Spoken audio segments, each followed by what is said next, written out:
જય સ્વામિનારાયણ. સહજાનંદ વિદ્યાલયના video lecture શિક્ષણમાં આપ સર્વ વિદ્યાર્થી મિત્રોનું હાર્દિક સ્વાગત છે.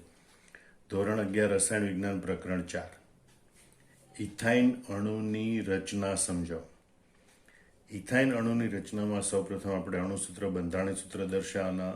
એમાં કાર્બન પરમાણુમાં કયા પ્રકારનું સંકરણ થાય, કાર્બન કાર્બન સિગ્મા બંધ, કાર્બન હાઇડ્રોજન સિગ્મા બંધ, કાર્બન કાર્બન પાઈ બંધની રચના કેવી રીતે થાય, તેમાં બંધ લંબાઈ બંધ કોણ કેટલા હોય અને એનો આકાર અને આકૃતિ કઈ રીતે દોરી શકાય એના વિશે આપણે સમજીશું. તો સૌ પ્રથમ આપણે જોઈએ તો ઇથાઇન સંયોજનનું અણુસૂત્ર એ C2H2 છે અને એનું બંધારણીય સૂત્ર એસી ટ્રિપલ બોન્ડ CH છે, જેને આમ પણ લખી શકાય. બંધ એટલા માટે છૂટા લગાવ્યા વચ્ચે સિગ્મા અને પાય એવી રીતે દર્શાવી શકાય, કારણ કે કાર્બન કાર્બન વચ્ચે ત્રિબંધ હોય, એમાં એક સિગ્મા બંધ અને બે પાય બંધ હોય, અને બંને કાર્બન હાઇડ્રોજનના સિગ્મા બંધ હોય. તો ઇથાઇનના અણુની રચનામાં આપણે એ સમજાવવાનું છે કે આ કાર્બન કાર્બન વચ્ચે સિગ્મા બંધ પાય બંધ તેમજ આ કાર્બન હાઇડ્રોજન વચ્ચે સિગ્મા બંધ કેવી રીતે રચાય. તો એ કાર્બન કાર્બન વચ્ચે ત્રિબંધ છે, તો ત્રિબંધથી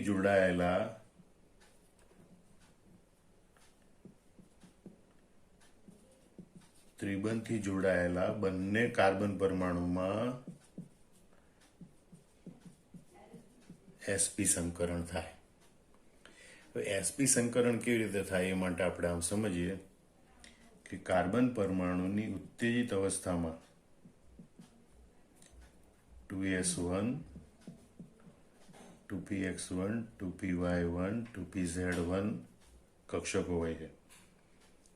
એ પૈકી એક 2s અને 2px1 કક્ષકોનું સંમિશ્રણ થાય અને બે sp સંકૃત કક્ષકો બને. એમાં એક એક ઇલેક્ટ્રોન ગોઠવાય અને એક એક 2py અને 2pz કક્ષકો છે એ બિન સંકૃત બાકી રહે, એટલે કે સંકરણમાં ભાગ લીધા વિનાની બાકી રહે છે. આ બંને કાર્બન પરમાણુમાં sp સંકરણ થવાથી આ પ્રમાણે રેખી આકારમાં કક્ષકો બને. કાર્બન પરમાણુની બે sp સંકૃત કક્ષકો વિરુદ્ધ દિશામાં રેખી આકારમાં ગોઠવાય. હવે સંકરણમાં ભાગ લીધા વિનાની 2py કક્ષક અને 2pz કક્ષક, આ 2py કક્ષકો અને આ 2pz કક્ષકો આ sp સંકૃત કક્ષકોને લંબ રૂપે અને એકબીજાને પણ લંબ રૂપે ગોઠવાય. બરોબર, એટલે આ કક્ષકો છે એ હાથ ધરીને એક ઉપર નીચે લંબ રૂપે હોય અને આગળ પાછળ પણ લંબ રૂપે હોય, એ રીતે ગોઠવાયેલી હોય. મતલબ કે આ 2py અને 2pz કક્ષકો એકબીજાને તો લંબ હોય, પણ એ આ sp સંકૃત કક્ષકોની જે ધરી છે એને પણ લંબ સ્વરૂપે હોય છે. તો પહેલા તો sp સંકરણ થાય એટલે આ પ્રકારની પરિસ્થિતિ ઊભી થાય. હવે જ્યારે આ બે કાર્બન પરમાણુઓ એકબીજાની નજીક આવે ત્યારે બંને કાર્બન પરમાણુની એક એક sp સંકૃત કક્ષકો આંતરકેન્દ્રીય અક્ષ પર સંમિશ્રણ પામે અને sp સિગ્મા બંધની રચના કરે.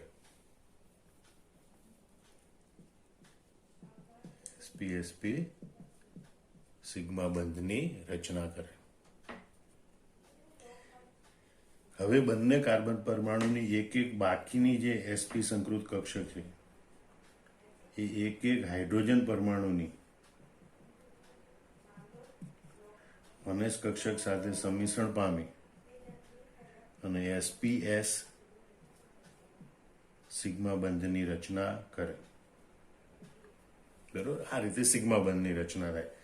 બે કાર્બન પરમાણુની એક એક sp સંકૃત કક્ષકો અક્ષીય સંમિશ્રણ પામી અને એક carbon carbon sp sp sigma બંધની રચના કરે અને બંને કાર્બન પરમાણુની બાકીની એક sp સંકૃત કક્ષકો એક હાઇડ્રોજન પરમાણુની 1s કક્ષક સાથે સંમિશ્રણ પામી 2 sps સિગ્મા બંધની રચના કરે.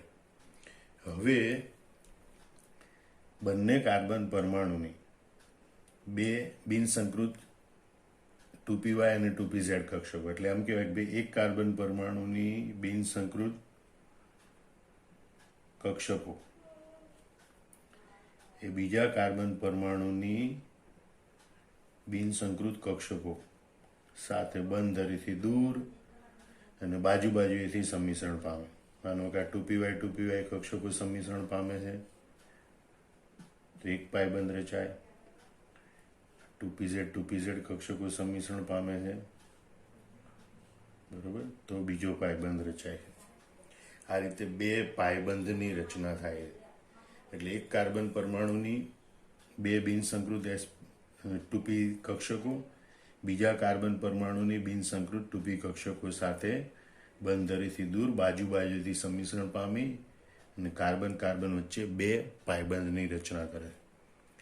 આમ કાર્બન કાર્બન વચ્ચે એક સિગ્મા બંધ અને બે પાયબંધની રચના થાય. તેમજ બંને કાર્બન પરમાણુ પર એક એમ કુલ બે CH સિગ્મા બંધની રચના થાય. અહીંયા કાર્બન કાર્બન બંધ લંબાઈ દ્વિબંધ કરતાં પણ ટૂંકી, બરોબર, એટલે CC બંધ લંબાઈ 120 પિકોમીટર હોય અને દરેક CH બંધની બંધ લંબાઈ 106 પિકોમીટર હોય. તથા HCC દરેક બંધ કોણ 180 અંશનો હોય, જે દર્શાવે છે કે અણુનો આકાર અહીંયા રેખી હોય છે. આમ તો sp સંકરણ થતું હોય એટલે અણુનો આકાર રેખીય હોય છે. હવે એની પાયબંધવાળી આકૃતિ દોરતા આપણે શીખવાનું કે જેનો પાયબંધ દર્શાવતો હોય. તો આપણે પહેલા ઉપર નીચેનો એક પાયબંધ દોરી કાઢવાનો, બરોબર, પછી બે વચ્ચેના કાર્બન પરમાણુ પરનો સિગ્મા બંધ દોરવાનો. આ કાર્બન કાર્બન વચ્ચેનો સિગ્મા બંધ છે, આ કાર્બન હાઇડ્રોજન સાથેનો સિગ્મા બંધ દોરવાનો.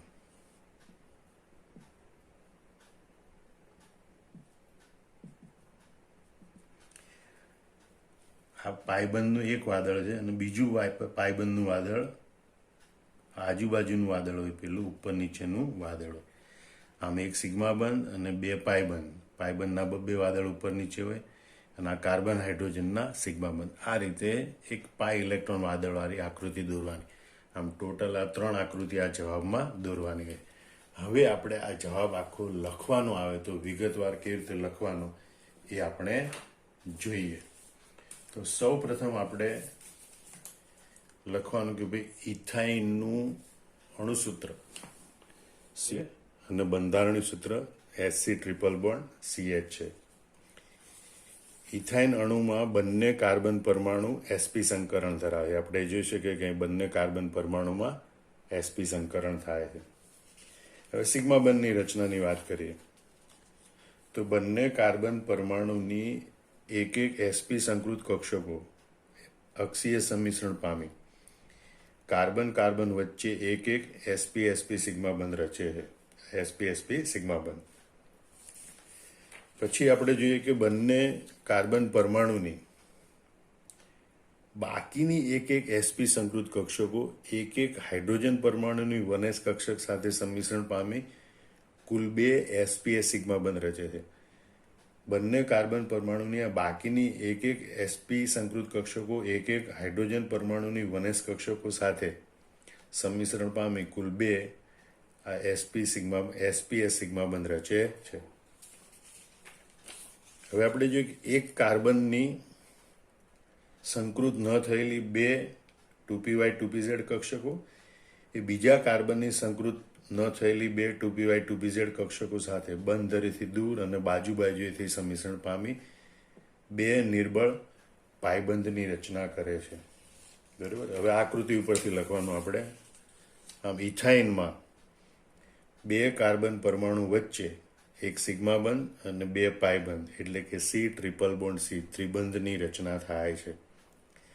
તેમજ દરેક કાર્બન પરમાણુ સાથે એક એમ કુલ બે CH સિગ્મા બંધની રચના થાય છે. આમ ઇથાઇન અણુનો આકાર રેખીય હોય છે. C ટ્રિપલ બોન્ડ C ત્રિબંધની બંધ લંબાઈ 120 પિકોમીટર હોય છે.